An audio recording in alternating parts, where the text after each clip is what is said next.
Assalamu alaikum wa rahmatullahi wa barakatuh.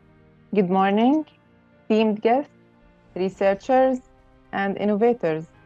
I am Riham Daher, RDI Programs Director, and I am honored to be the moderator of today's webinar.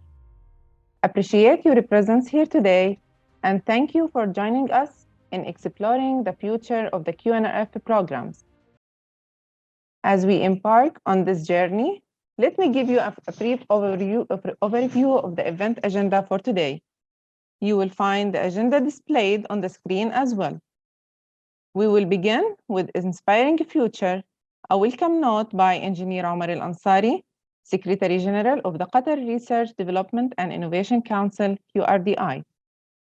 Next, we will have a keynote address by Dr. Hisham Saber, Executive Director of the QNRF Programs Office. Afterwards, I will introduce QNRF's new program design. Lastly, before we move to the Q&A session, Mr. Haytham Ali, Senior Information Systems Manager, will provide an overview of the QRDI portal. Without further ado, let's start our program. I want to invite Engineer Omar Al-Ansari, Secretary General of the QRDI Council, for his welcome note, Inspiring Future. Mr. Omar.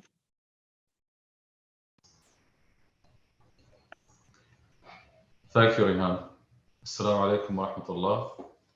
Thank you all for attending today our information session regarding QNRF's new program portfolio. With you is Omar Al-Ansari, Secretary General of the QRDI Council. Ramadan Kareem. In today's session, we hope to discuss with you some of the updates of the QRDI Council, but mostly our focus will be on the rollout of the new and improved QNRF programs. First, a bit of recap on the journey of the Council thus far. As we all know, all our efforts today stem from the clarion call of the Qatar National Vision 2030, which called for the creation of an RDI-intensive, knowledge-based economy in Qatar. A call which led to many activities over the last 15 to 20 years, and a call which also led to the establishment of the QRDI Council to help bolster the RDI efforts at the national level, and a call which also led to the development of a national RDI strategy that for the first time covered both innovation and scientific research holistically, QRDI 2030. The QRDI Council itself has been instrumental in the development of this strategy and is instrumental in its execution. And we are very fortunate to host in the Council a very high-profile membership that is very supportive of this agenda and are all believers in the power of RDI in charting a new future economy for Qatar and to help us solve some of our national challenges. We have been taking many important steps in the implementation of this national strategy. A strategy which in it has 7 transformation elements. Transformation elements that will help transform our RDI ecosystem. And this includes transformation of the innovation ecosystem. It includes transformation of the scientific research ecosystem. And thirdly, the building of a critical mass of talent in Qatar. And then a transformation in governance, a transformation in the way we do funding, a transformation in the regulatory environment, and a transformation in information systems to help enable all of these activities. And a strategy which also has in it 5 priority areas to help us build differentiated capabilities in innovation and in scientific research across energy, sustainability, health, social, and digital. And as we discuss today, QNRF's program portfolio, we will be therefore focusing today's discussion on 2 or 3 of these transformation elements mostly. The scientific research transformation element and talent, and also the information systems as we discuss the QRDI portal. As for the other elements in the strategy, there will be other avenues for us to discuss these in more detail. But just to touch upon them quickly, the innovation transformation element is probably going to be the most transformative in that we seek to, over the next few years, build new RDI industries in Qatar. RDI industries that, when they exist, will be a great source of opportunity, of job creation, and also of collaboration with our academic system. And this will require a whole set of programs and incentives that are geared towards innovation. As for governance, we've already seen the merger of Qatar National Research Fund with the QRDI Council to help ensure that scientific research programs and funding are always tied to a long-term strategy that provides long-term stability on what our priorities are. And as for funding, though I acknowledge that we have seen some reductions in the past few years, especially due to the impact of COVID, we are hard at work and in negotiation with government to both bolster the support we can provide to our community and ring fence and protect this funding over the long term. Finally, we hope to publish publicly the QRDI 2030 strategy. And the timing for this will be as soon as the government finishes its work on another important strategy, which is the National Development Strategy 2030, which will be charting a path forward for Qatar over the next 5 to 7 years. And these two documents, the QRDI 2030 and the NDS 2030, will be very closely linked and intertwined, especially as RDI takes and will take a very special and very prominent place in Qatar's future economic plans. These will be shared later this year, inshallah, and there's a lot here to be very optimistic about. Finally, today, the team and myself are very excited to share with you the refined QNRF program portfolio.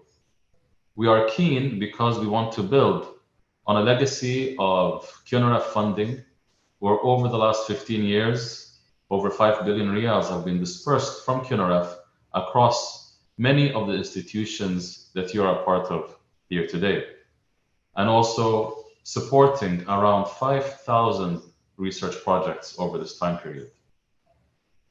This research support has contributed to the creation of a vibrant scientific research community, and to supporting our universities and researchers increase their global standing. And building on the legacy means that every once in a while, a refresh is needed. And so what you will see today is perhaps the biggest refresh in QNRF programs that has happened for a long while. Since not only did we seek to improve the underlying concept of some of the programs so that they are more effective, but also to make processes simpler, more user-friendly, and for rules to be more flexible. These improvements are based on listening to the feedback from you, from the research community, as you are our clients. These improvements will lay the foundation for what will be an expanded portfolio of programs that support you, inshallah, in the coming years. And so I invite you to please provide us your valuable feedback on our feedback channels today and tomorrow, and always, as we are keen to continue taking in your feedback very seriously so that we continue to make refinements and also add to the program portfolio. Again, thank you for being an integral part of the research family in Qatar, and we look forward to supporting your success stories. Thank you. Thank you, Engineer Omar Al-Ansari, for your inspiring welcome note. As we proceed with our agenda, I want to invite Dr. Hisham Saber, Executive Director of the QNRF Programs Office, to deliver the keynote address. Dr. Hisham. Thank you, Reham. Bismillah ar-Rahman ar-Rahim. Alhamdulillah wa salatu wa salam ala Rasulillah. Assalamu alaikum, everyone, and good morning.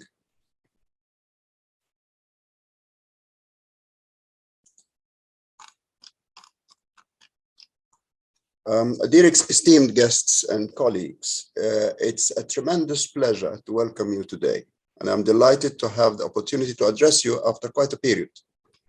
I'm also delighted to announce the completion of the review exercise of our new program portfolio and its launch. Before I briefly introduce the concepts and outcomes of the review exercise, I wish to express my sincere gratitude for your forbearance and understanding during the months it took to prepare the programs and their associated processes. I also very much appreciate your invaluable input and considerate feedback throughout this year-long endeavor, which significantly contributed to the portfolio's design. I also very much appreciate your several factors, in fact, drove the review process that we were engaged in. Foremost among these was aligning the new programs with the Qatar Research, Development and Innovation 2030 strategy, ensuring the restructured programs achieve the strategy's goals and objectives. Additionally, we sought to develop a comprehensive portfolio encompassing the entire purpose spectrum, ranging from highly focused, impactful programs to purely academic, curiosity-driven, and investigator-led initiatives. Lastly, we intended to enhance the processes of application, review, monitoring, and award, making them more streamlined, robust, and effective. To accomplish these objectives, the review exercise involved an intensive community interview process, thorough analysis by professional experts, and a period of internal reflection. We are confident that the results will satisfy the RDI community's expectations and significantly impact society. My colleague and programs director, Ms. Riham Daher, will follow with a presentation delineating the new suite of programs and their key features. However, I would like to provide a concise overview of our new design's overarching concepts. Firstly, inclusivity. We relaxed and expanded the eligibility criteria, enabling researchers at various career stages and disciplines to apply. Secondly, simplicity. We streamlined proposal submission, minimizing the application burden on our researchers without compromising the process integrity. Thirdly, robustness. We improved the review process and the role of the peers in it. And finally, adequacy of resources. We ensured that the grant sizes are sufficient to accomplish programs' objectives and foster meaningful capacity building. More fundamentally, I want to address the recent transformations within QNRF, encompassing strategic, structural, and cultural shifts. We want to assure our community of our commitment to being more supportive, lenient, responsive, flexible, and accommodating.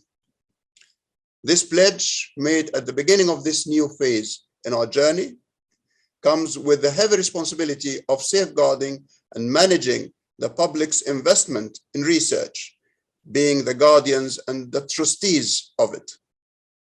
Such responsibility demands that we remain prudent, cautious, and judicious, balancing addressing community needs and upholding our position's accountability.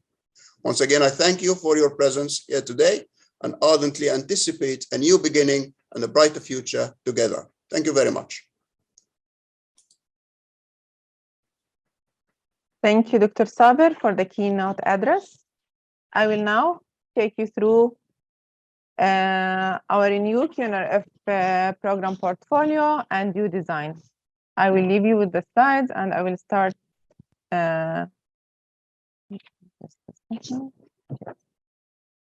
again, this is Riham Daher, the director of the RDI programs that will guide you and walk you through the portfolio level enhancements that we made on our QNRF programs. As it has been addressed by Mr. Omar Al-Ansari and Dr. Hisham, and further to hearing to the research community, to their needs, and we thought an enhancement and a refresh to our programs is needed So a new QNRF suite of programs is introduced. We have the academic research program that will entail several programs. Later on, we'll be explaining about them. The main objective of this suite of a program is to generate a new knowledge and further scientific understanding. As Dr. Hisham said, this is a curiosity-driven, investigator-driven program that will aim also to support the education of graduate level students. The main benefit of this program for the recipients is to receive funding that will support internal research activities, which will result in increasing the quantity and the quality of the scientific outputs and reputation, which will as a result will enhance Qatar reputations, which we are aiming for, and will add to the contribution to the global stock of knowledge. The other suite of a program is the National Research Program. The National Research Program aims to support R&D institutions in Qatar to conduct R&D activities that are primarily directed towards solving national challenges and address national needs and national priorities. That will enhance more engagement in local and international research collaboration, that will build more knowledge and understanding within Qatar national RDI priorities. It will create research outputs that can be directly used by the end users to develop solutions and drive short and mid-term economic and societal benefits to Qatar. The last suite of a program is the Research Talent Program. The aim of this program is to establish a strong foundation of talents and a strong pipeline of research talent in Qatar. We wanted to make sure through our programs that our recipients will pursue professional development into their research-related careers. And we want to make sure that they are equipped with RDI skills and capabilities in order to drive the research and innovation excellence in Qatar. Before we reveal the new programs that will be launched this year, I will address the enhancements that we have made on our programs. Following Dr. Hisham's speech, enhancements have been made into 5 major points. There has been articulation of new policies that govern all aspects researchers related to the grants. We tried as much as we can to simplify all our processes. We relaxed the eligibility requirements. We enhanced our review process. And now we have 2 streams of programs, one which is dedicated for the investigator-led program to allow researchers more academic freedom, and the other one is an end-user-led program, which will be in partnership with institutions and main institutions in Qatar to address national priorities. More explanation about the programs will come later. What are the improvements and updates that we worked on throughout the year? As I said, we have developed new policies that I will go through them. I will highlight them in the coming slide. We have made some improvements on our application process and the submission, on the screening, on the review, in the awarding phase, monitoring, and the closeout. And I hope these improvements will lead to the benefit of everyone, our researchers and research officers, as they are our main recipients of the grant. So the policies that have been introduced recently, the first one is the research review process, which was, we established this policy to ensure a robust process that will be used to review the submitted proposals, in addition in the selection of the projects for funding. So we want to present an overarching principles for the proposal evaluation. A new policy have been introduced is the closeout policy, which was found to ensure QRDI funded projects are formally closed and done in a timely manner. Cost principles policy, it is there to make sure that the costs addressed within the grants and may be charged to the grant and by the institutions is allowable, allocable, and reasonable for the conduction of the grant. As for the effort reporting policy, It provides basic principles of the effort reporting. In order, we want to make sure that there is the allocation of the staff time to the grants is appropriate and accurate. A new equipment policy is also established in order to ensure that the management of these grants, which are purchased by QRDI funding, is managed very well and should be considered as an important research asset for Qatar.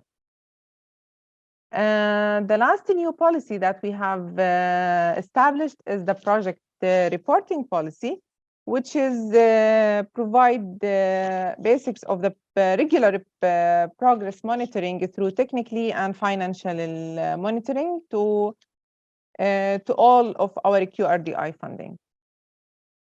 A policy that have been already before in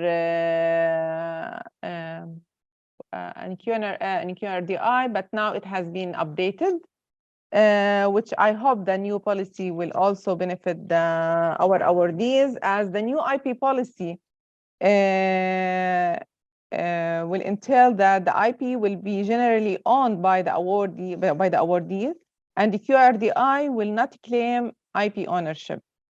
QRDI within this policy also, it's mentioned that QRDI will not receive revenue from the funded IP, and awardees, however, they have to disclose any IP to QRDI.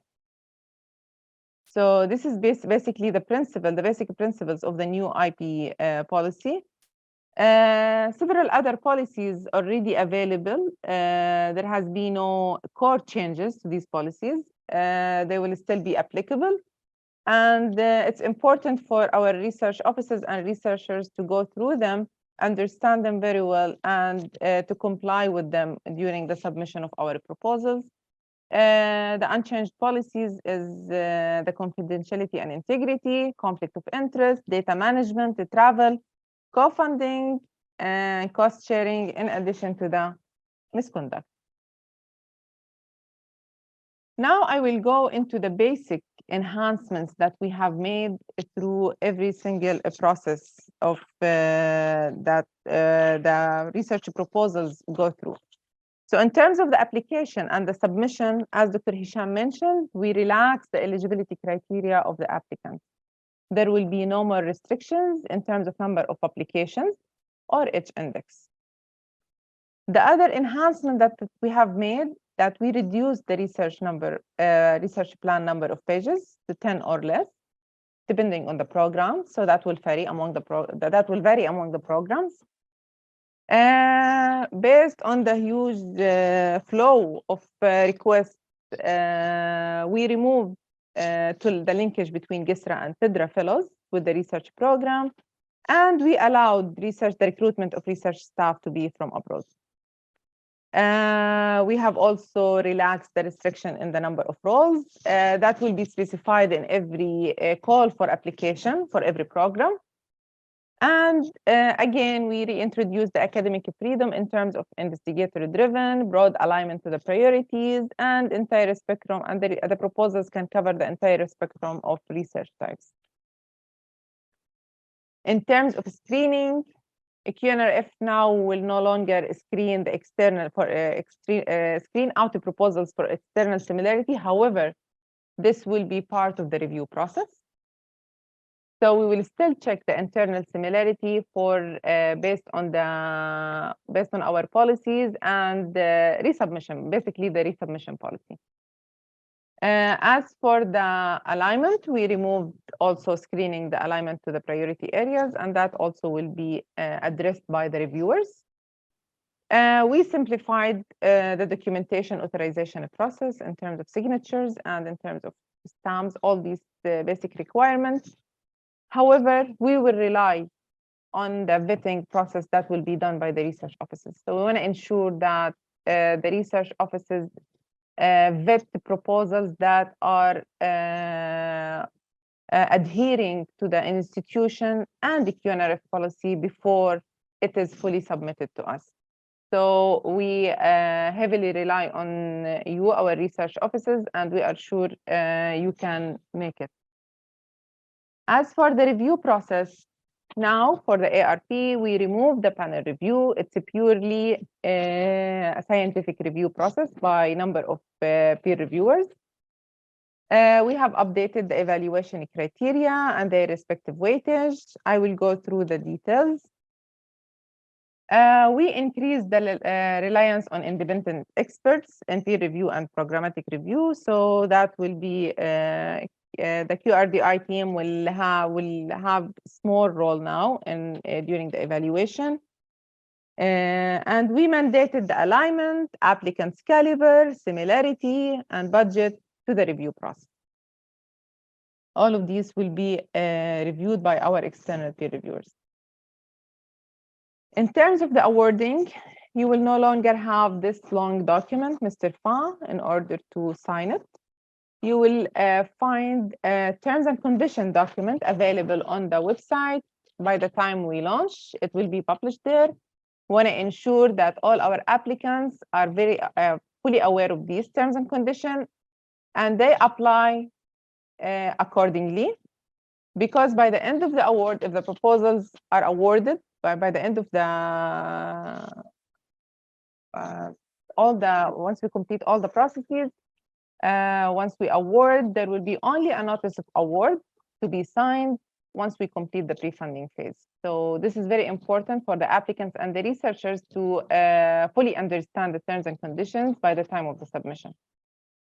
As part of the pre-funding, there will be no more budget reductions. So we want to also ensure that the budget, which is addressed during the proposal submission, is logical, is justifiable. So that will be a main criteria for the peer reviewers to evaluate, and there will be weightage on it. We want to ensure that all our applicants pass such a criteria, because failing in this may lead to not shortlist the proposal and not get the award. So please ensure that the budget is very well written and justifiable. The last update in terms of the awarding phase, that there will be no panel conditions imposed as it used to be before. The panel will give recommendations or observations that will be followed up during the kickoff meeting. Now, kickoff meeting will be a mandatory stage, a mandatory part of the monitoring for all for the research programs. All our awarded projects will go through a kickoff meeting. There will be mid-review to be conducted for projects of a duration of 3 years or more. And we may seek the expertise from some external examiners that for certain projects, not all of them, based on the criticality of the progress that is made on the projects. There will be 1 grace period now instead of 2 for a maximum of 30 calendar days, and up to 2 suspensions of a maximum of 60 calendar days each. That will be allowed for per project. We want to ensure that all our projects are completed within a reasonable time frame from the start to end, and we want to ensure that the research office is always in addressing the challenges to QNRF in due diligence.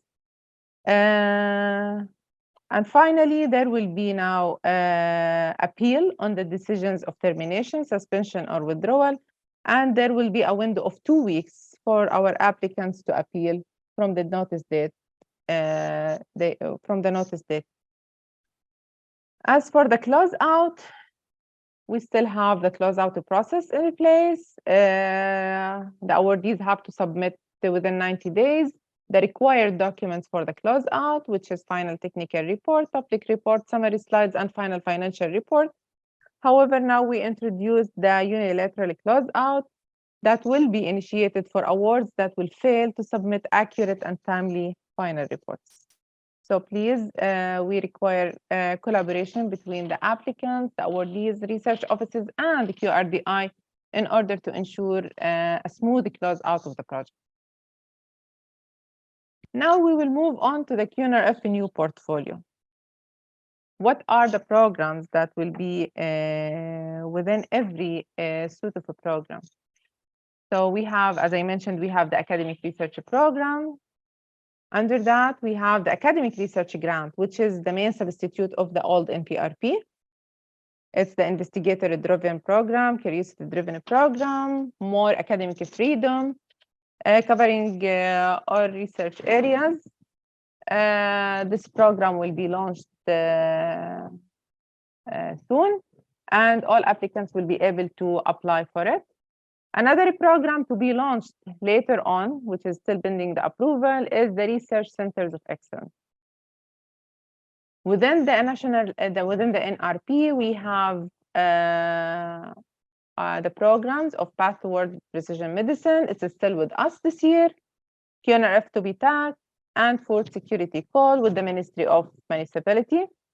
A new call will be launched later this year, the climate change with the Ministry of Environment and Climate Change. And later on, we will have the academic and cooperative research collaboration grant.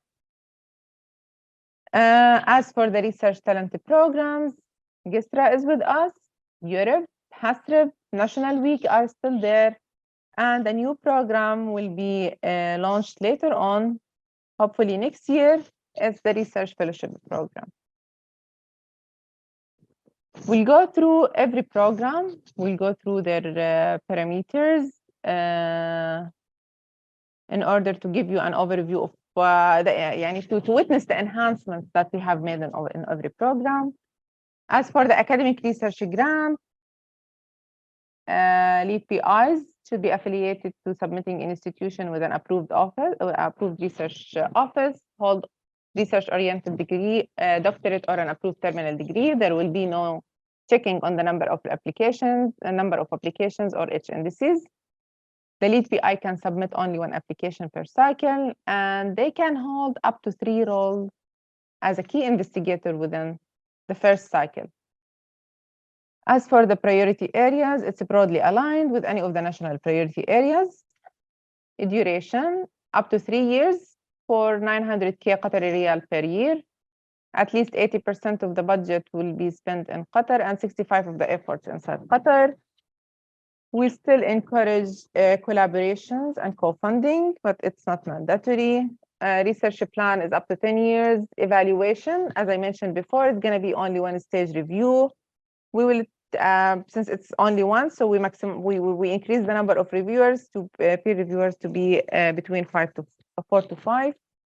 Monitoring, it stayed the same. We still have the annual progress report, semi-annual financial reporting, final reports, and review meetings in between. As for the evaluation criteria, this is what will be ARG proposals evaluated on by our external peer reviewers. They will be evaluated on excellence, scientific excellence, where they will be assessed on the proposal's novelty, originality, want to ensure that the proposals are addressing important problems to Qatar, if the methodology is robust, and if the proposal itself is generating a new knowledge. As for the implementation, our reviewers will assess the work plan, if the work plan is clear, if the tasks are well-oriented, if the resources utilized within the proposals in terms of personnel and equipment is justified, and if the research team themselves are well qualified to conduct this project. As for the budget, again, this will be mainly evaluated by the reviewers, and they will address they will assess if the budget is appropriate to conduct this proposal. As for the knowledge transfer, there will be also assessment on the potential to disseminate outcome and transfer knowledge. If there will be also building of scientific capacity in Qatar.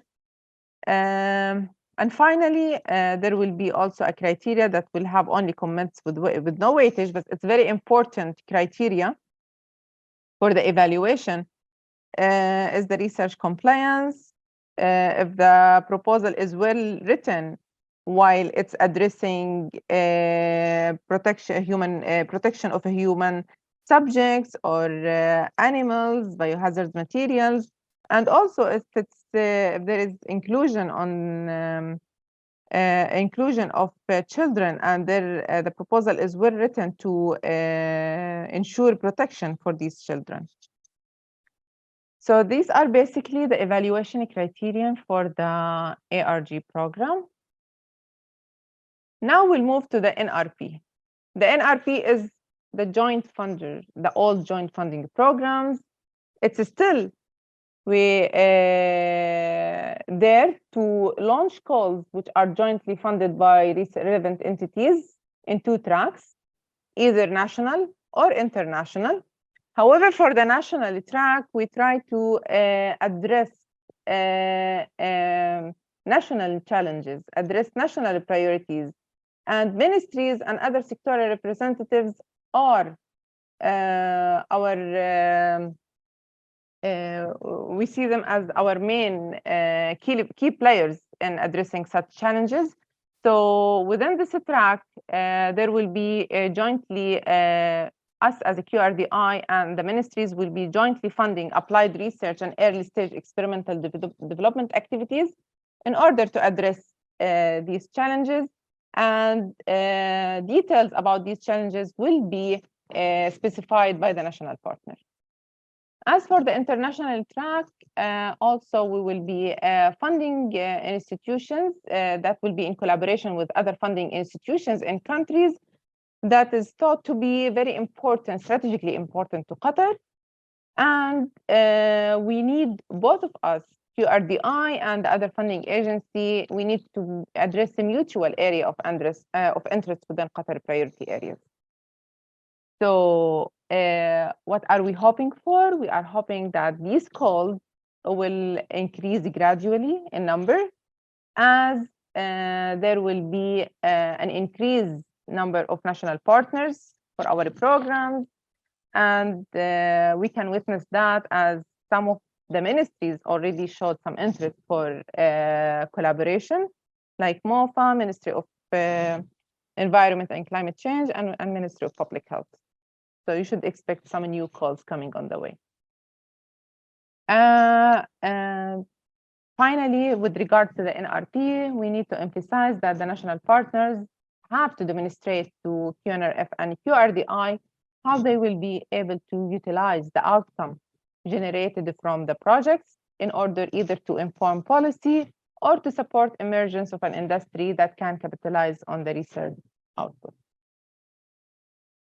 The programs which will be up and running under the NRP is our PPM, Path Toward Precision Medicine, in collaboration with Qatar Genome. Again, similar eligibility criteria among all of our programs, except one of the relaxation that we have made now is the researchers can hold up to 3 roles as a key investigator in all PPM.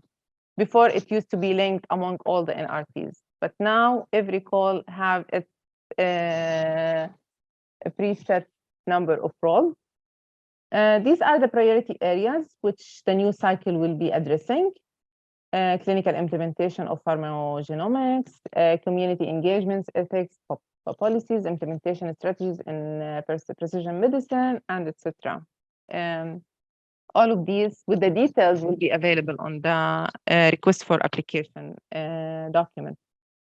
Budget for this call, we have it 800 K Qatari Riyal per year up to 3 years, and similar rule, 80% of the budget and 65% of the efforts should be inside Qatar.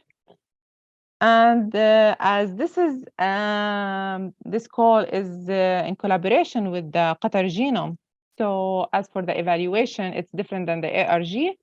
There will be two-stage review process, a scientific review by the external peer reviewers, and the programmatic panel where our collaborators will be sitting with us in the panel to evaluate and assess the proposals. We'll go later on into the evaluation criteria. for the food security call, no major changes have been made. It's still similar relaxed eligibility criteria to the ARG and PPM. However, for this call, we still allow lead PIs from outside to submit in collaboration with the co-lead PI affiliated to a submitting institution in Qatar. Again, one of the relaxation that the researcher can hold up to 3 roles as a key investigator in the food security calls. These are the priority areas for that specific call, which is mutually identified, which was initiated by the Ministry of Municipality and agreed. Both of us agreed on it. Budget. We have this budget is for this call is 730K per year up to 3 years. Capital equipment costs must be allocated and purchased inside Qatar only. Ministry of Municipality, thankfully, also providing resources that will be available to the awardees who are encouraged to use them. That will make some savings on the budget while you are budgeting for your proposals.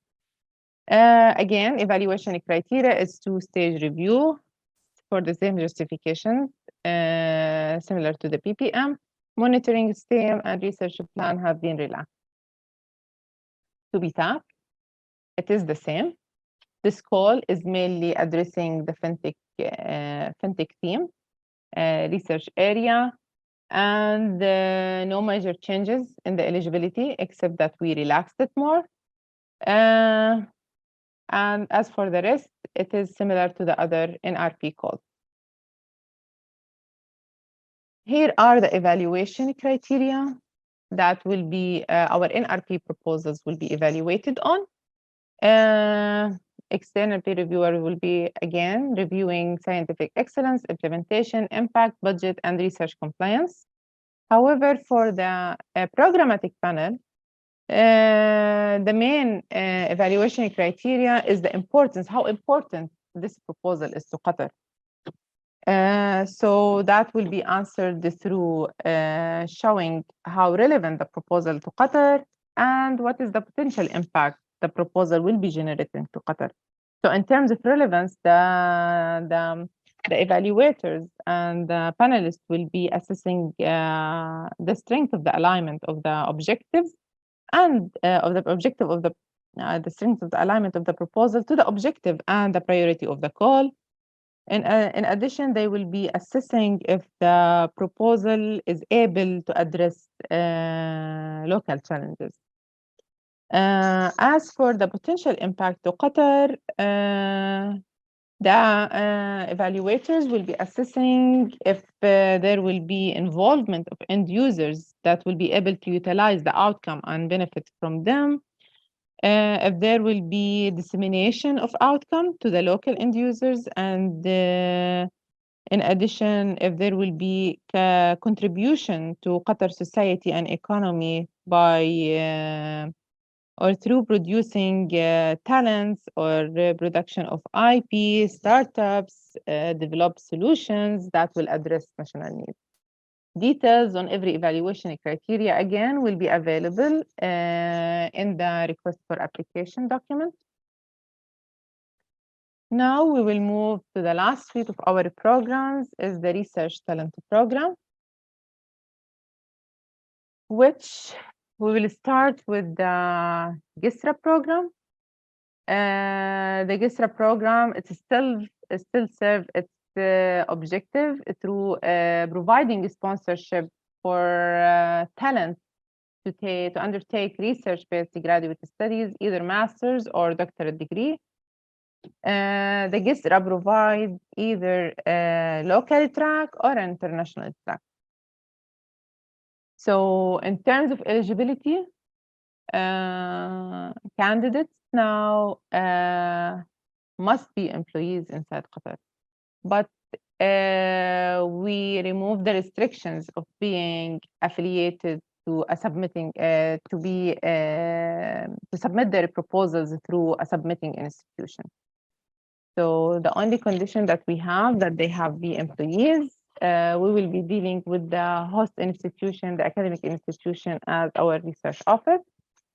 The candidates must not exceed 40 years of age. The eligibility for the international track, we will be supporting Qatari nationals and candidates of Qatari mother to study abroad in approved universities as per the approved list available. And as for the local track, we will be supporting nationals and residents of Qatar to study in universities inside Qatar. So we have to be accepted into a full-time program of study. We will not be accepting online or part-time programs. We will be supporting the candidates for up to 4 years for doctoral degree and up to 2 years for master's degree. Budget for the two tracks. Our candidates will be entitled for tuition fees and conference fees. So these are the two fees that we will be paying. There will be no salaries or stipends, as assumingly the candidates will be employees and they will be supported also by their employers. As for the international track, again, in addition to the tuition fees and conference fees, there will be additional budget lines, which is the annual standard health insurance, the settlement allowance, and the annual air ticket. As for the evaluation process, it's going to be only one-stage review through a panel of experts, and we will be monitoring the progress of our candidates through their transcripts, annual reports, and final reports. We'll move on to the Europe program. No major changes has been made. It's still the same. It will be up and running also soon. We will launch a new cycle of this program. It's going to be the 30th cycle. Gladly to announce this. So we are excited for this program to come back. We have the last program is the HASRB program, which is again, no major changes has been made on it. Similar to the last cycle that has been announced. A new cycle also will be, we will indicate the launch date on our websites later on. Evaluation of the proposal submitted is going to be through a one-stage panel of experts, and the awardees, the final, we will be monitoring this HASRB proposals through final reports and posters that will be presented in the National Week. So what will be the way forward for our QNRF programs?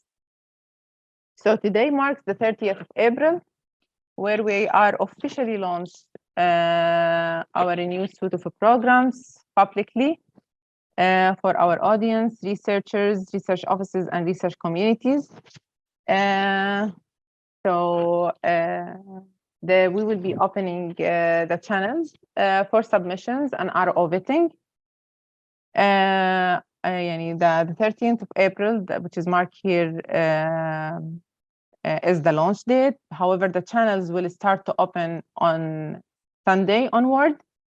Every program has its own timeline. This is the general. I'm presenting here a general timeline of how we will end up by the end of the year. We want to ensure that everything is done before the end of the year to guarantee you receive your first installment before the end of the year.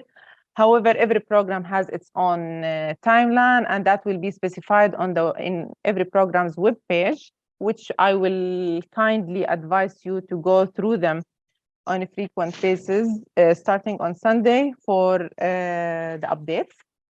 So we'll have a window of 9 weeks for submissions and RO vetting. We will have, before everybody goes to the summer, we'll try to complete the screening and PR assignment and announce the outcome of the screening process. We will work on the review in terms of peer review and programmatic review during the summer for the peer reviewers. We want to utilize that time to the maximum with our peer reviewers. And by the time everybody is back from summer vacations, we will start holding the programmatic panels where we invite our partners, our experts to join us within QRDI to review the proposals. We will try to announce the results for all the programs by the end of October. That will allow some time for pre-funding. Completion of the requirements, and the signature of the award. So by the end of November, everything will be done, and hopefully by the end of the year, you will be receiving your first installment, and your projects can start. So again, I want to emphasize this is a general timeline for all the programs. However, every single program has its own timeline that will be specified on the website. That's it from my side. I approached the end of my presentation, and I will kindly invite Mr. Haytham Ali now, the Senior Information Systems Manager, to share an overview of the QRDI portal. Mr. Haytham. Thank you, Riham. Assalamu alaikum wa rahmatullahi wa barakatuh, and Ramadan Mubarak to everybody. Welcome. I've seen through the names, many of the names very familiar, and many new ones. Wish inshallah all the best of luck in your proposal submissions and the journey that you will take in the next few weeks. I want to talk today about QRDI portal.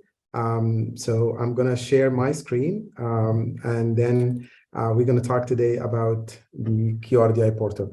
As it was mentioned earlier by our SG, Engineer Omar, the QRDI 2030 has one of its main pillars to support the RDI ecosystem is the information systems. And it is in the strategy that we need to create for the ecosystems, central repositories and shared platforms that can facilitate the dissemination of information, making sure that all relevant information to the ecosystem are present in one place. And what we did in October of 21 is we launched the first version of QRDI portal, the one that you see in front of you in the screen. Initially, in the version that we launched in October 21, had only research infrastructure and entities that host this research infrastructure, i.e. research labs, workshops, equipment, and services provided from those labs, and that was provided.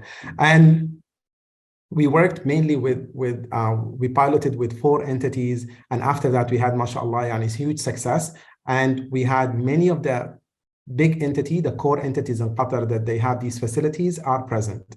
The way to reach out these entities and to find what they have, you have many ways to go through. Either go through the RDI actors or go directly to the infrastructure to try to view the facilities or the equipment or the services. Haytham, please excuse me for the disruption, yes. But I believe people cannot see the slides. My screen is not visible. Okay, Just 1 second. I'm sharing my screen, Riham, the portal. I just want to confirm that because I just received a note that they will not be, they are not. You see your slides. Okay. Can you see my screen on the? I can see it now. Yes. Okay. Can everybody else see my screen? Confirm. Yes, please. Hands up. Okay. Excellent. Thank you, Haytham. Thank you, Riham, for the note. Appreciate it. Great. Okay. So apologize for the hiccup. And here again, this is the QRDI portal, and we will share the link on the comment as well. And afterward, it's connect.qrdi.org.qa. So as I was saying, so the way for you to find out information about the entities that host these equipments and services is from the RDI actor menu, or you go directly to the infrastructure menu. You see the facilities, equipment, and services. So I will pick on one just so for the sake of demo. So today, for instance, I will pick on Qatar University. Okay, so I'll click on Qatar University. Each entity will have a page that basically gives a brief about the entity. On top, you can get in touch directly with the entity by connecting with them, or you can request a site visit to the entity, or you can click on the website icon that take you to their website. If you go down a little bit, if you scroll down, then you will get to see at Qatar University, there are 31 facilities, labs, core labs, and other facilities listed in the portal. They have almost 1,000 pieces of equipment listed in the portal, and they provide so far 30 services in the portal. These numbers, they're dynamic because the institution themselves, they have access to update these listings. So they can add or remove or update as needed.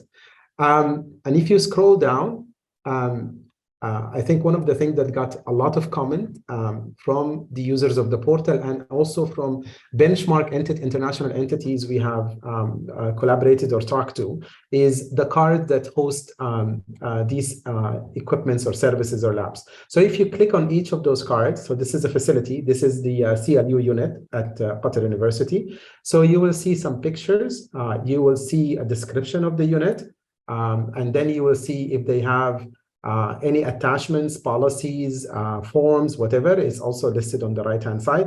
And if you go down, because I'm logged in, I'm able to see Dr. Muhammad Ibrahim, who is the contact person, and Dr. Muhammad Al-Safran for the lab. If I'm not logged in, I won't be able to see their contact. So we encourage all of you, yani mashallah, we have over 600 or 700 participants for this webinar. We encourage you, if you don't have already a username profile in the portal, we encourage you to register with us so you can get to see and benefit from all of these. So then at the lab, if you go down, then you get to see the equipment that are at this lab. And similarly, each equipment will have a card that talks about the equipments, some pictures just to ensure that this is what they have, and then the contact.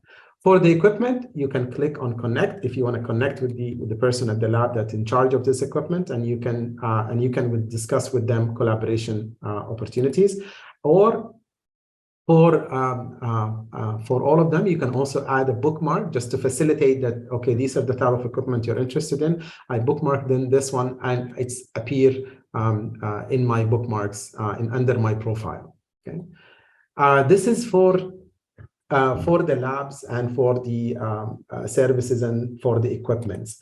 If you go back to the home page, as of today, we have these counters and these statistics in the portal. We have close to 3,000 projects. We have close to 10,000 publications, 200 plus facilities, close to 4,000 equipment. And the entities provide collectively 266 services that they provide through the portal from 45 different entities. The projects and publication, this was in the module or the release that we launched about 2 months ago. The way we are developing the portal in phases.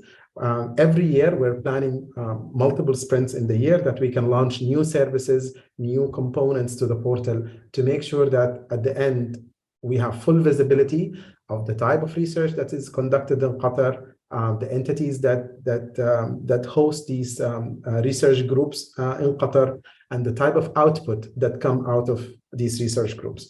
So as I said, in V2, we added research projects. So these in the menu as RDI projects and RDI outputs. And the projects are also in both scientific research in general and also in innovation programs through the work that our innovation team is doing in the council. The fantastic thing is, we are looking at this portal, it's Qatar portal, it's a national portal. So it's not only a reflection of the project we fund or we work with, but also any projects in any of the entities that they funded from their internal funding or seed funding. And this is apparent if we go to the projects right now. And if you look at, for instance, the Doha Institute for Graduate Studies, or if we look at DFI, these projects here for the Doha Institute for Graduate Studies, these are self-funded projects. So at the end of the day, our aim is to get all the projects from all the institutions in Qatar. So it's there for you. So you know across the spectrum, all of the entities, what they're working on, And later, we're planning in this year, inshallah, we will add as well the experts. They're working on this project. So you get to see the project, who's working on these projects, and which type of output they produce in these projects. And also, the benefit from all of this is you can either talk to the research team, you extend the research team, or if you have any questions or you want to collaborate with them, then you know exactly who you can do that with. Each of these research projects, if you go to click on any of them, is to give you a simple view. It give you the name of the project, the scientific classifications, some keywords, the team who's working on the projects, and then who funded the project to who, through which program and project number, and then the status of the project. Is it ongoing or completed? And the start and end date, and some abstract about the project. Okay. If we go to the RDI output as well, it's a very similar visual. The name of the publication, this is a journal paper in 2023, and the authors from the project and other authors, and it also link you back to which project was it. So this is from this MPRP project. If you click on it, it takes you to the MPRP project. And you can view the other output that came from this project as well.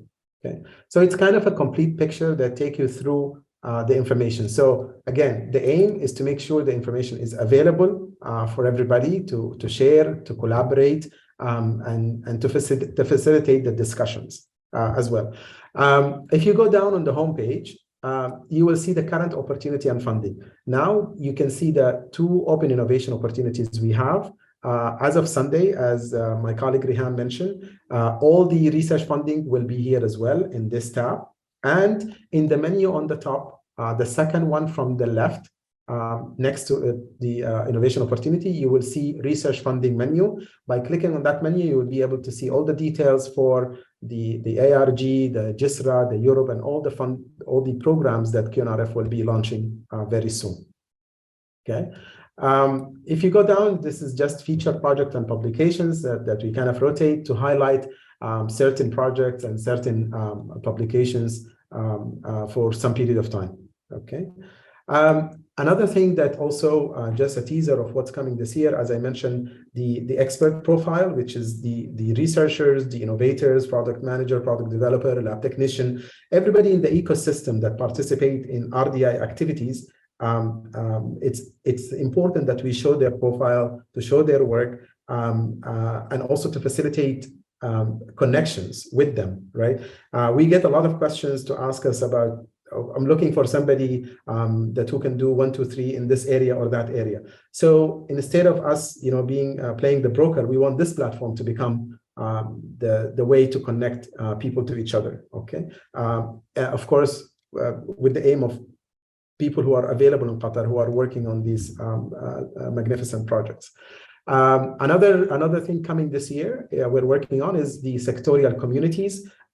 These are communities based on the priorities that we have in the QRDI 2030 strategy around society, sustainability, health, and so on. We have 5 priorities. So in these communities, again, we're also going to facilitate linkage, and we're going to facilitate discussion and resources, whether it's events, news, whether it's content, material to be shared, and discussions in a form of forums or similar platforms. Hopefully, we'll be able to do these by the end of this year as well.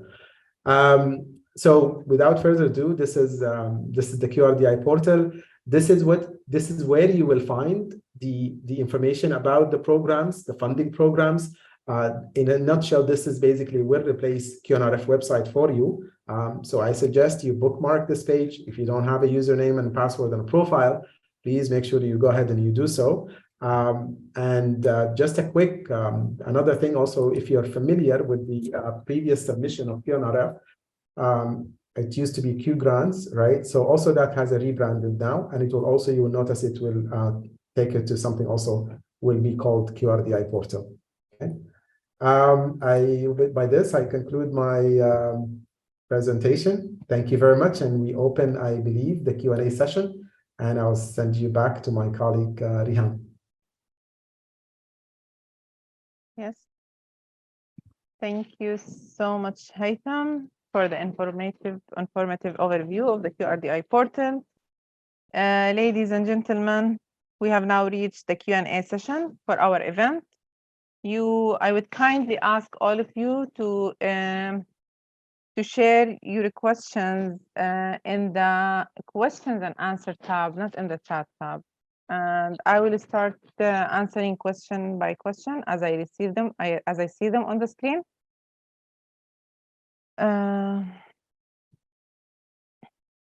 So just want to make sure everybody can hear them, right?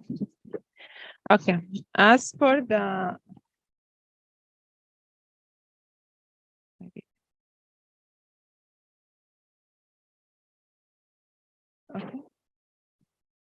Okay. So I will start taking the question, reading them loudly, and I will try my best to address all the questions as I can see them on the screen. However, we promise you if the time did not allow us, we will ensure that you will receive answers to all your questions, which we thank you all for addressing them. They are valuable to us, and we will ensure that you receive answers to them. As for the most common question, as I can see here, if we will be sharing a copy of the webinar or a record of it, yes, inshallah, we will be sharing this after the session. So you can re-watch it and maybe share it with your colleagues who unfortunately will not be able to join us. Especially for those who are overseas and there is a time difference. So this is the first major concern that I can see here on the screen. Another question, one of the questions that was asked is, what are the opportunities for non-Qatar-based institutions, researchers to take part in these programs? As I mentioned, we allow collaborations. If the institutions are based outside Qatar, international collaboration is allowed with the restrictions of budget and efforts allocation. So a maximum of 35% of the efforts will be spent outside Qatar, and a maximum of 20% of the budget to be spent outside Qatar. So yes, we allow a non-Qatari based institution to participate and collaborate within our programs. We'll go to the another question asked. Can you please elaborate on the change regarding the external similarity screening process? This is checking that the proposed project has not been done before, correct?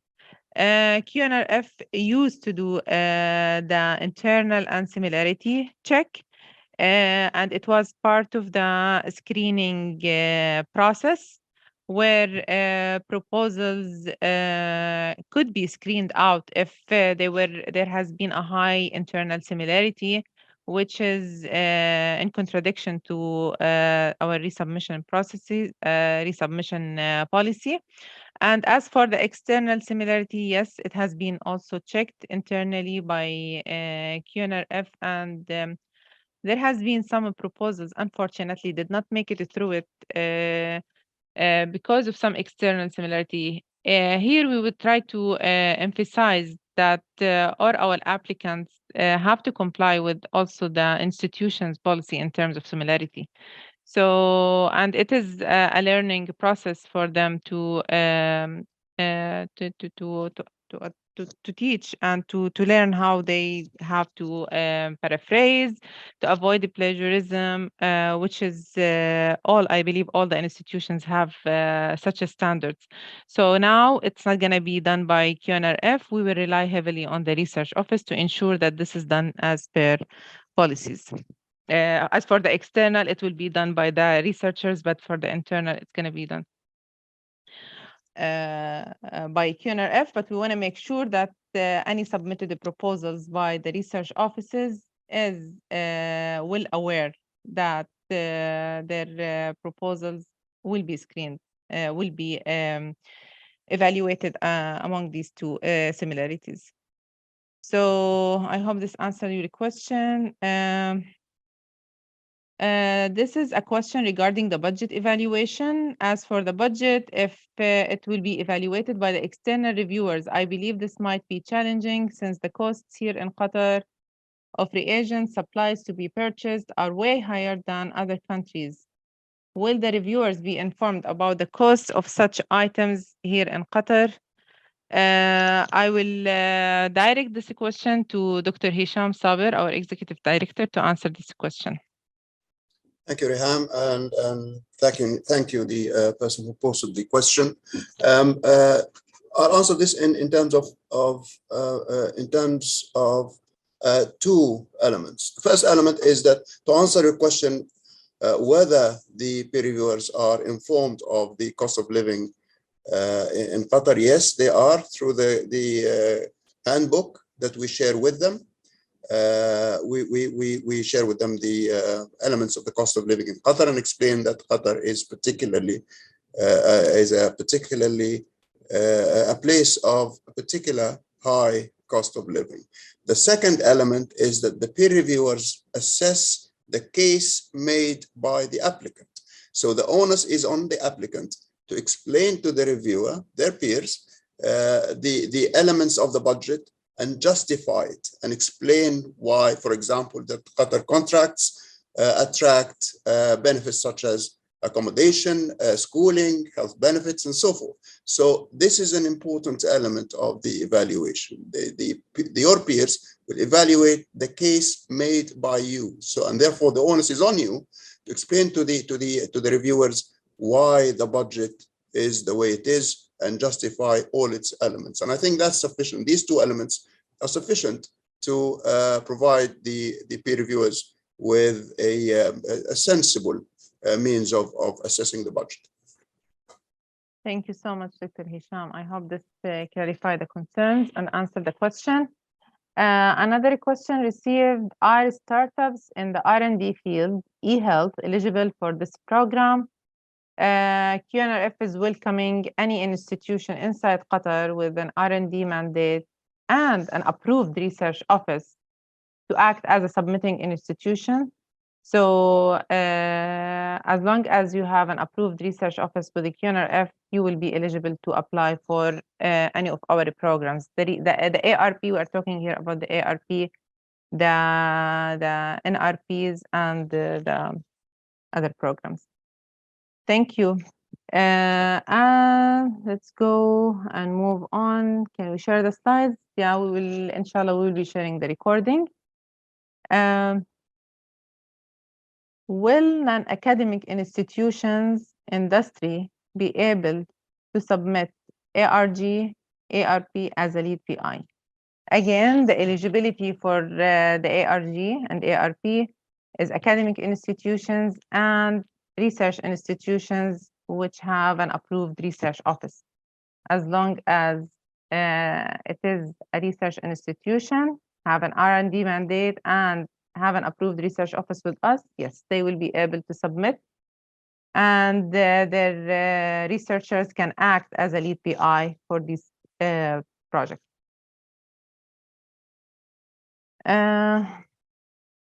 Another question, so the number of key roles, if you have old cycle 12, does this still count, or you will still have 3 roles? The 3 roles is for the new programs. The old count, it's totally different. So we will start counting the 3 roles from the new program. As for the ARG, for example, you can have the 3 roles within the current cycle of the ARG. All the cycles does not count.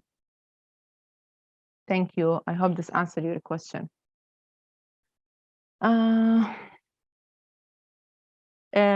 We have a question. Many thanks for the excellent overview. We thank you for being here with us and addressing your concern. With reference to the academic research grant plan, and consistent with the evaluation criteria, what may be the challenges and potential barriers in pursuing world-class research that may require substantial assistance and work from outside Qatar. For example, very advanced laboratory and chemical analysis, since the state of Qatar might not have the necessary equipment aligned with the research project purposes. This, of course, all reconcile with the importance of fostering international collaboration and enhance Qatar reputation worldwide. Dr. Hisham, can you please elaborate on that? Yes, this is an important question. To answer the question, there's no reason why international partners not be able to collaborate with national counterparts and also pledge resources of their own, either in terms of co-funding or cost sharing, depending on the designation in the project. So that in itself shouldn't be a barrier to actually have a limited percentage of the budget and the effort be pledged outside. In our view, the main driver for people to collaborate is to find complementarity and caliber and competence across borders and pledge mutual resources from across borders. The reason we allowed our budget, which is actually unique among funding agencies. Typically, funding agencies in collaborative situations will fund their own respective national teams, but we allow our funds to be transferred internationally in recognition that ours is a nascent ecosystem and it would benefit from international collaboration and networking. And that's still the case. We used to be more generous in terms of our allowance of international funding, but we're toning that down. So again, to answer your question, yes, they can collaborate. They can pledge their own resources, either cost sharing or co-funding, and also, in addition, benefit from the 20% budget and the 35% effort expenditure. So I don't see that as really an impediment. Thank you. Thank you, Dr. Hisham. I hope this answered the question. Another question we received, they started with the great improvements. Congratulations. Thank you so much. And the question is, can you please update the QNRF website accordingly with these new updates? I would like to assure that you will be receiving a communication on the official launch, where you will also have the link for where you can find all the related documents or the links to the individual programs that will be launched. So yes, we will be sharing all the details, and QNRF website will have links to the QRDI portal where all the information will be there. Thank you.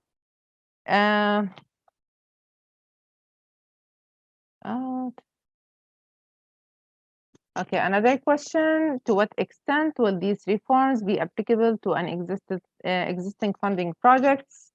Unfortunately, the changes are not retrospective. So the changes, the enhancements that we have made will be applicable for the new programs, the new cycles that will be launched soon.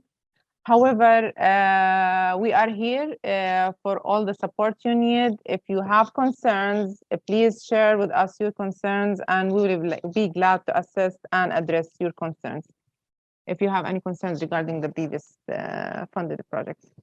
Thank you. Another concern we have, another comment. First of all, congratulations. Thank you for the presentation and the update. Thank you for being here with us. In Qatar, we are limited in the number of scientists that can be as lead PIs. Why do you limit the submissions to one proposal? Why not to allow 2 or 3? But if awarded, the lead PI will have to settle for one proposal. This way, you allow more ideas to be highlighted and reduce the risk on the lead PI for not being granted within the call. Also, how many calls will there be during the year, and what is the timeline for the calls? As for the calls, we will be announcing, we will be launching very soon 6 new cycles from different programs, the ARG, the first cycle of the ARG, the 6th cycle of the Path Toward Precision Medicine, the 5th cycle of the food security, 4th cycle of the TÜBİTAK. We will have GESTRA, Europe up and running, and later on in the year, we will announce about a new cycle of climate change HASTREB program. The timeline, as I mentioned before, that the timeline for every program will be updated on the website, and we will notify you accordingly. As for the first concern regarding the number of roles, I would kindly ask Dr. Hisham to address this. Thank you, Riham. And I think that came from Mr. Yusuf Al-Jabir. Thanks, Mr. Yusuf. This is an important question, another important question, and a very sensible suggestion.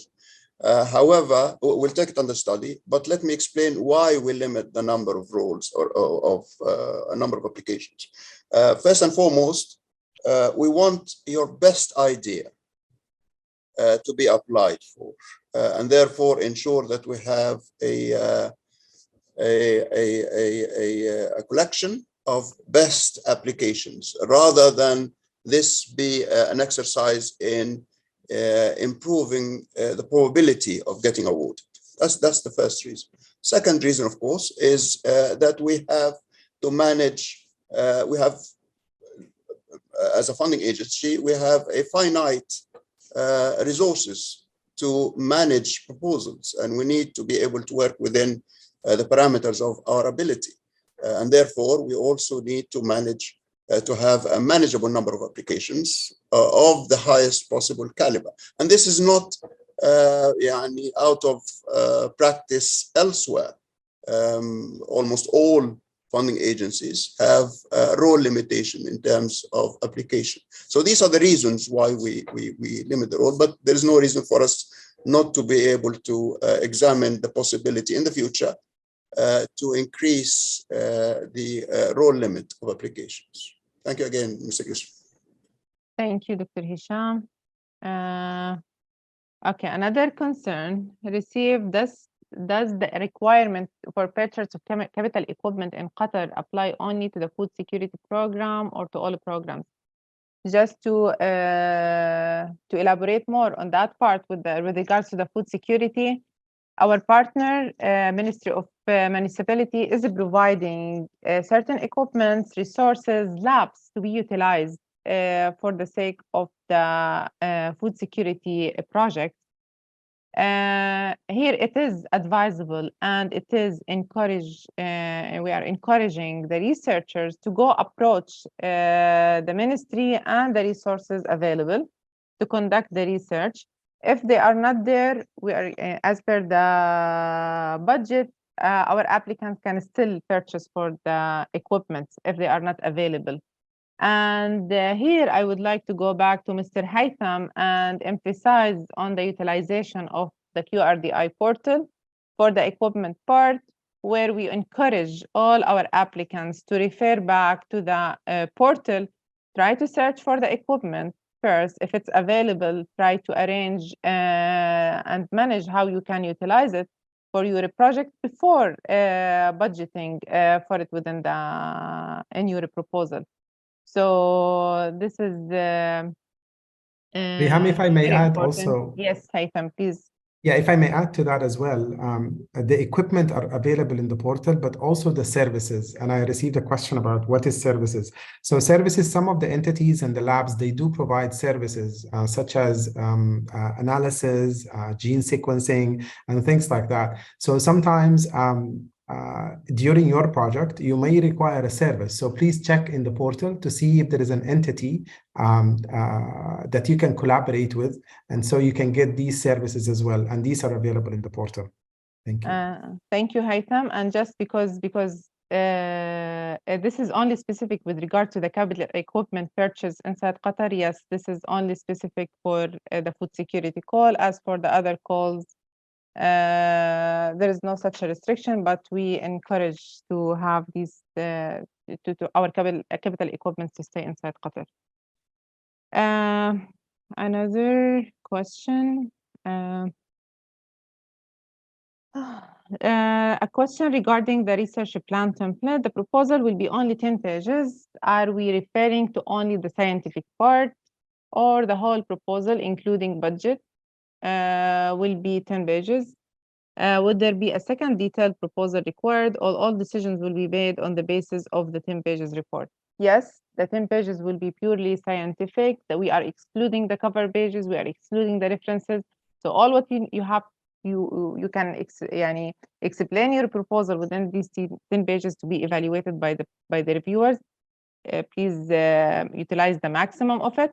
As for the research, as for the budget, that will be filled in a separate section within the system itself. So the budget does not count as part of the 10 pages. And I can see Dr. Hisham raising his hand. He may have more elaboration on this. Yes, thank you, Riham. Again, this is a point that we need to explain to our prospective applicants. As Riham rightly pointed out, this is the research plan that is 10 pages. This is the science bit where you explain as an applicant your objectives, your methodology, your work plan, and so forth. I take the view, and I think I'm not the only one in that regard, that a mark of a competent researcher is to write concisely, and I think 10 pages is ample to explain the idea in a scientific manner. And again, this is not out of sync with other funding agencies where the page limit is not far off the 10 pages mark. Thank you. Thank you so much, Dr. Hisham. I hope this addressed the concern. Again, we are here back to the recording and the handout and the presentation. They will be, inshallah, available to you after the session.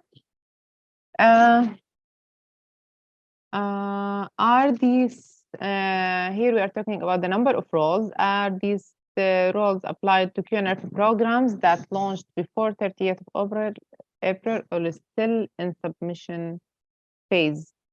No, we are talking here the number, all the enhancements that we have made, it's all applicable to the new calls that will be launched as of today.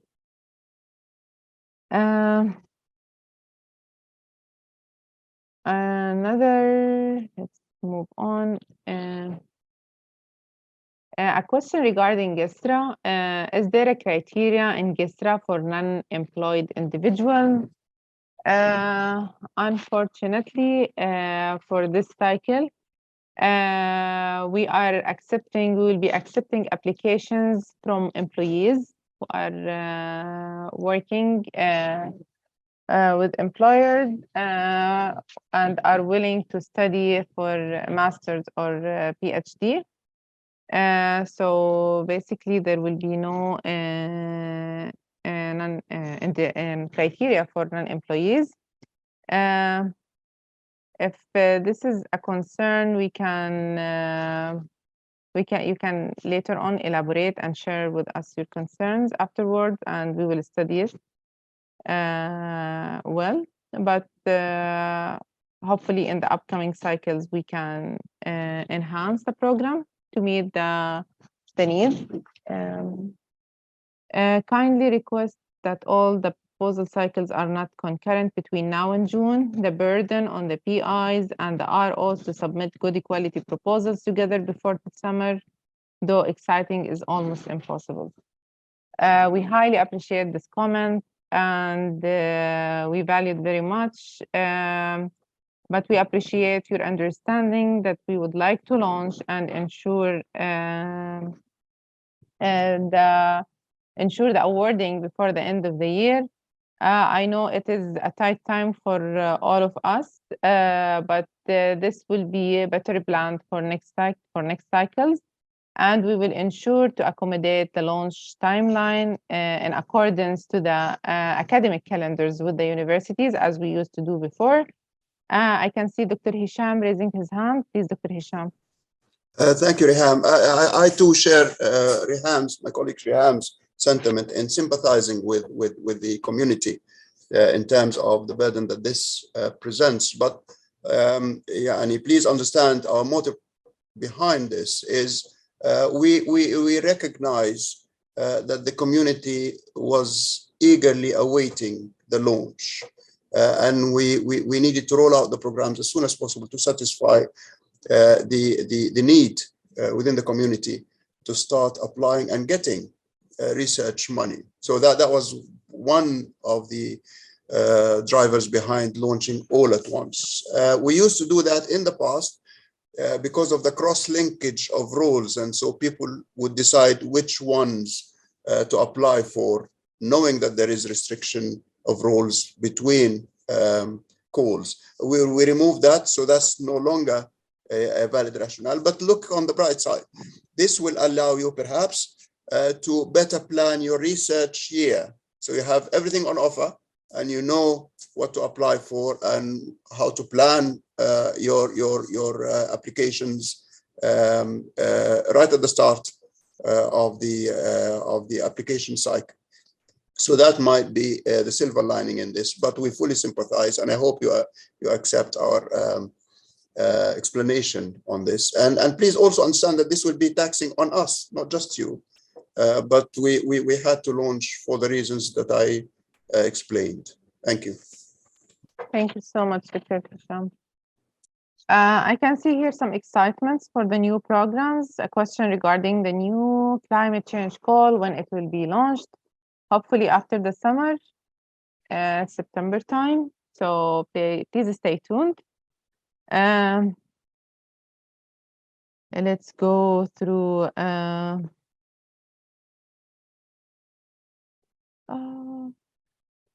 There is a question. As a full-time postdoctoral researcher in Qatar, I am eligible to submit my research project as a principal investigator, PI, or lead PI in the ongoing research program announcements for ARP and NRP. Can I either be lead PI or a PI in these projects? As long as you meet the eligibility criteria of being affiliated to a submitting institution and having a doctorate degree, a research-oriented doctorate degree, and as long as the rules within the university, despite the title, the title within the university allows you to submit, QNRF does not mind to meet either the role of the lead PI or the PI. So as long as meeting our criteria is fine, and as per the institution policy, please go ahead.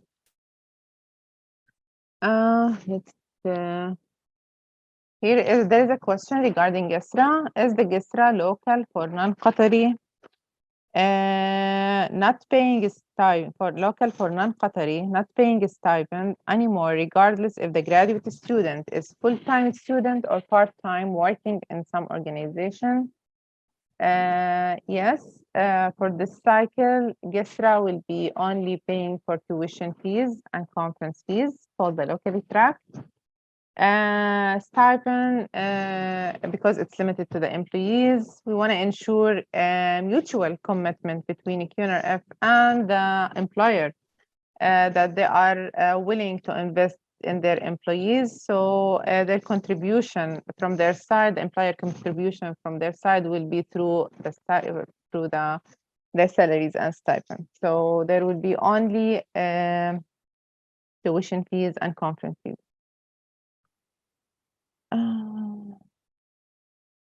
Another question, could you show how will be the interface for the grants applications? This is I'm not sure if this is regarding the system-wise. Mr. Haytham, can you show us how will be the interface? Sure. The information about the programs, the detail about the programs, the download center, all the documents will be in QRDI portal, and I've already shared the link in the Q&A. The application submission interface is similar to before. It's in what it used to be called Q Grants, and now we just rebranded it to QRDI portal. So nothing changed in terms of the submission, the interface, or the screens. Thank you. Thank you. Thank you. Just going back to the postdoctoral question, full-time postdoctoral question, researcher in Qatar. Just if you would like to apply, just to make sure that of the role names within. So if the institution will allow you to participate as a postdoc, so that will be unnamed roles in our application. But if the institution roles allow you to be a PI, that's fine. It's all up to the institution rules and regulations. Is Bedra not available anymore? Unfortunately, it's not, but hopefully we will study, as it was mentioned before, the enhancements on the QNRF portfolio is ongoing. So we will keep hearing from the community, and you will also hear back from us of any improvements and changes that will happen. Hopefully some of our programs will be back, and hopefully Bedra be one of them. Does the key I role include the lead PI role? Yes, the key investigator includes both the PI and lead PI role in terms of definition. Will the private institutions be allowed to submit proposals? Yes, we are here if the private institution inside Qatar, again, if they have an approved research office and have a research mandate, they are welcome to submit proposals and participate in our calls and the grants.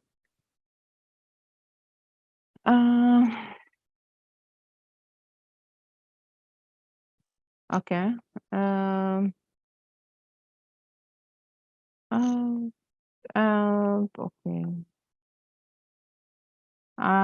There is a question regarding an updates on QRLP program. QRLP program will, we are currently managing the ongoing QRLP program awardees. As of this year, will not be launching a new cycle of QRLP program.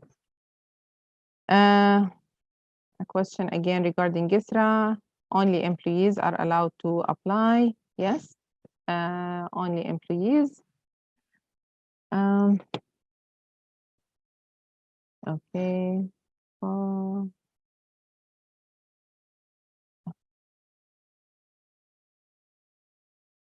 I'm just going through because there has been a whole section of not seeing the screen while Haytham was presenting. So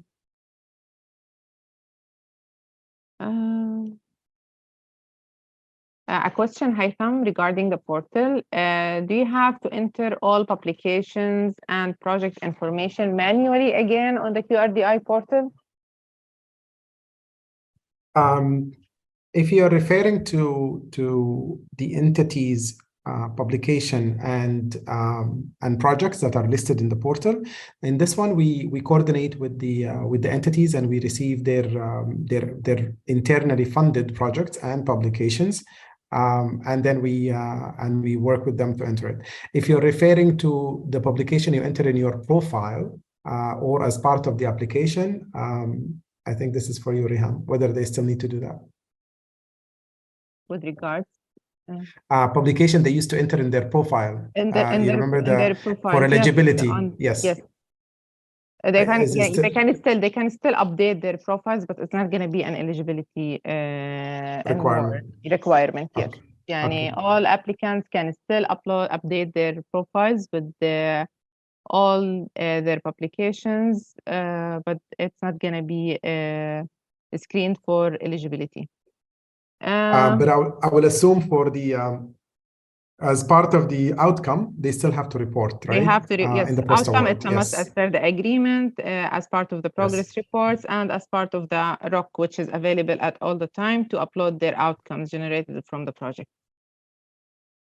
Can you share with us more about the climate change and the priority areas timeline? Yes, all the details for this call will be shared in a due diligence once we announce on the launch of it, which hopefully sometime after the summer.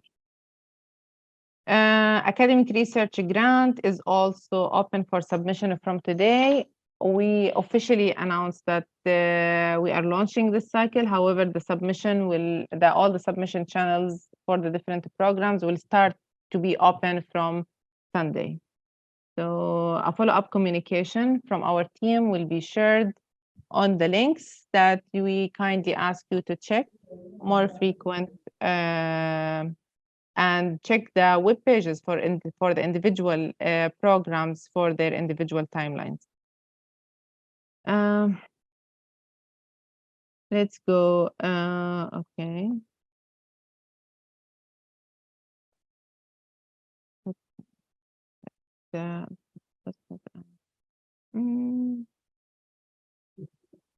There is a question from a researcher in Malaysia. May I know if I want to apply for an ARP grant, do I need to have a research collaborator from Qatar? Yes.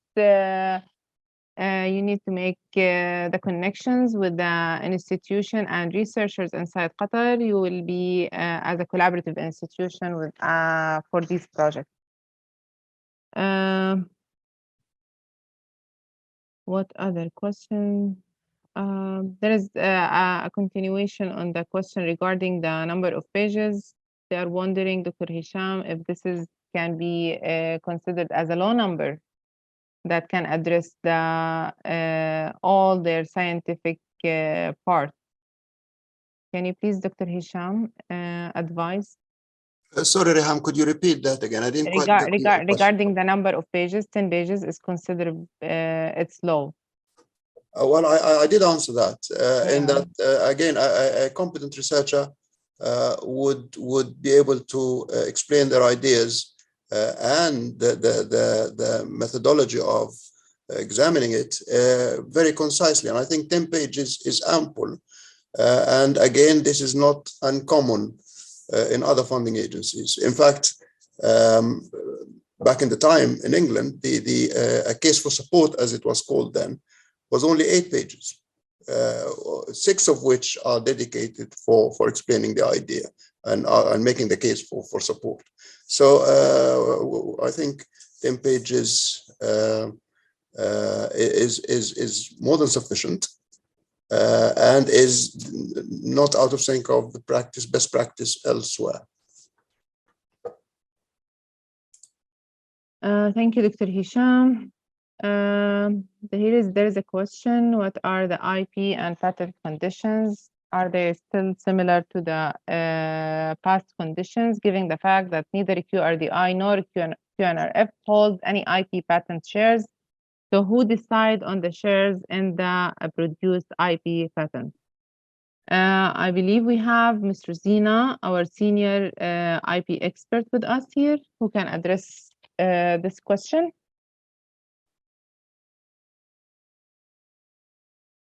Ms. Rosina. Yes, thank you very much, Reham. So this question has got 2 parts, and the first part is whether the conditions are similar to the previous policy and who is going to decide on ownership. So in short, a major change that we have made in this IP policy is to grant awardees the IP that they are creating.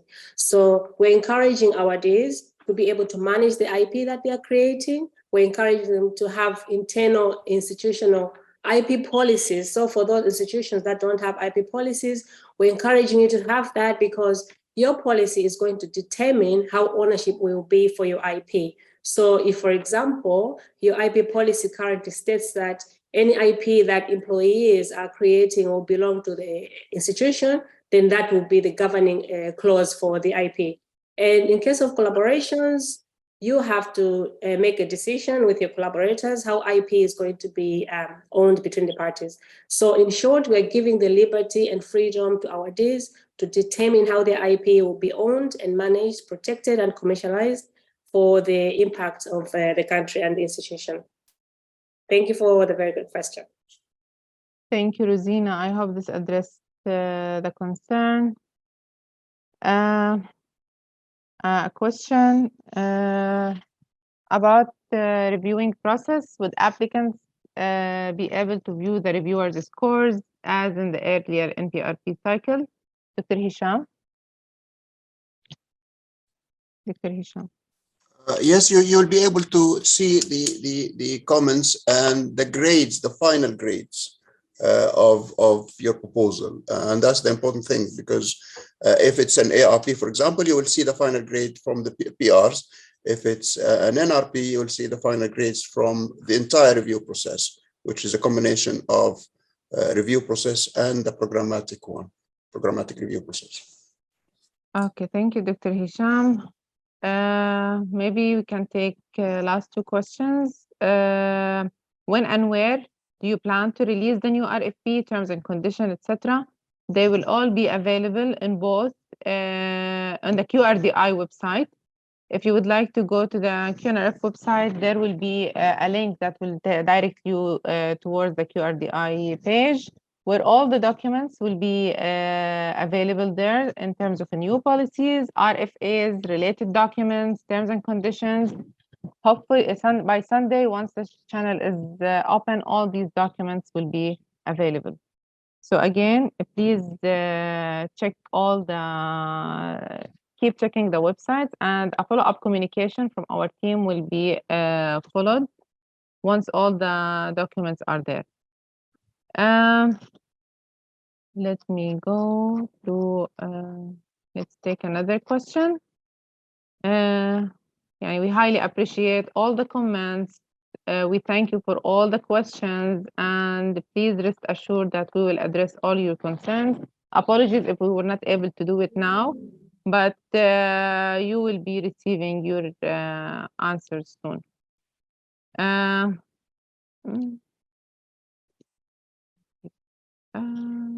How many national and international partners are allowed to participate in one proposal? There is no limitation, as long as the participation and the collaboration is justified, as this will be part of the evaluation. All partners collaborating in the project should have clear roles and responsibilities, and should have a clear contribution to the project. So it's not about the number, it's about the input that every partner will be contributing to the project. One last question before we call it day. If someone has already awarded NPRP 13 as, can he apply for the upcoming ARG as the new policy? Only one submission per cycle. Yes, he's awarded. This has been addressed before. All the counts, all the roles in the previous cycle does not count. So as for the ARG, he can submit as one lead PI, but he can still hold up to 3 roles as a key investigator. So I highly appreciate your time, your efforts with us today for this lengthy session. And I will mark this the end of our QNRF program informational event. Thank you all for being here with us today. We hope that you found the presentation informative. We appreciate everyone's participation and look forward to seeing you at future QRDI Council events. Have a wonderful day, and thank you again.